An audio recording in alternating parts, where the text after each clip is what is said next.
બધાને દિવસ રાજ્ય સુગરમાં કેમ છો મારી યુટ્યુબ ફેમિલી મજામાં મિત્રો આપણે થઈ ગયા નાઇટ ફ્રેશ મિત્રો તમે જોઈ શકો ને અત્યારે વાગી રહ્યા છે મિત્રો 8 મિત્રો ને જોઈ લે નવી ઘડિયાળ લીધો આપણે એક નંબર તો ચલો મિત્રો આપણે જવાના છે કેશોદ નગરીમાં તો ચલો તમને બતાવીશ આપણે જઈએ મિત્રો કે આપણે આવી ગયા આપણા મામાના ઘરે જઈ લે અહીંયા ને આપણે બધા અત્યારે કે અહીં ચકીએ હિંડોરે ને જો અહીંયા રુદ્રી હાઈ કર દે અત્યારે ભાઈ બીમાં નથી લાગતી ગાડી ને આપણે બેઠા અહીંયા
या केशोद हजी तो बार है अपने आज हगाई करो जवान है हगाई है तो हजी बार है अँ ऊभा है हाईवे तो चलो मित्रों अँ गाड़ी लाइन करी है ने वहाँ आग ऊभो है कहीं वरराजा आग ऊभो है कि जूम नता जवा रही अँ तो चलो मित्रों हमें अपने ऊभा है गाड़ी है होटल है कि ऊभा है एमने खाली बस की राह जो है बस आए है बाजू थी पीपड़ी पूगी गया अँ जो हगाई है अँ तो अमने बधु बतावो हमणां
પછી ગુલાબી જોશો પૂરું થઈ જાય હમણાં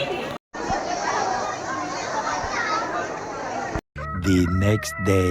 બધાને બીજા દિવસના દિવસ રાજ્ય સુગરમાં જય મોગલમાં કેમ છો મારી યુટ્યુબ ફેમિલી મજામાં ને તમને આપણે કાલે સાંજે હગેમાંથી આવી ગયા મિત્રો આપણે થાક્યા હતા એટલે આપણે આવ્યા હતા મોડામાં 8 વાગે મિત્રો 7-8 વાગે હતા આપણે થાક્યા હતા સમય પછી સુઈ ગયા જમીને તો અત્યારે સવારે આવી ગયા આપણે મેળી ઉપર ને આપણે ખાઈએ આંબલી ફૂંકાઈ ગયેલી આંબલી હે તો ચલો મિત્રો ખાઈએ ને તમને આ આંબલી ખાઈને પાછું તમને મળું મિત્રો આપણે આંબલી ખાઈ લીધી મિત્રો હવે આપણે થોડીક વાર અહીંયા અહીંયા બેસશું અહીંયા અથવા તો અહીંયા બેસશું તો આપણે થોડી વાર બેસીએ પછી જઈએ નીચે તો ચલો મિત્રો અમે તમને પાછું મળું. આપણે આંબલી ખાઈ લીધી મસ્તી નથી મિત્રો, ખાટી મીઠી ત્યાં ખાટી મીઠી જ હોય છે. તો ચલો મિત્રો તમને મળું થોડીક વારમાં. આ છે બાયણે નાખી દો અહીંથી આ દિવાલની ઓલી સાઈડ એના છે આંબલીના, તો નાખી દઈએ બાયણે. ચલો મિત્રો આપણે ઉપર છે આપણા રૂમમાં આવી ગયા. આપણે થોડીક ઉપર બેસી લીધું ને હવે આજનો વ્લોગ આપણે એને કરીએ પાછળ નવા વ્લોગમાં. ત્યાંથી જય રાજીવ તમામ જય મંગલમાં તમારી નવા વિડીયોમાં. ત્યાંથી બાય બાય. ને વ્લોગ કેવું લાગ્યું કોમેન્ટ કરી દેજો. તો મળીએ નવા વિડીયોમાં. Bye bye.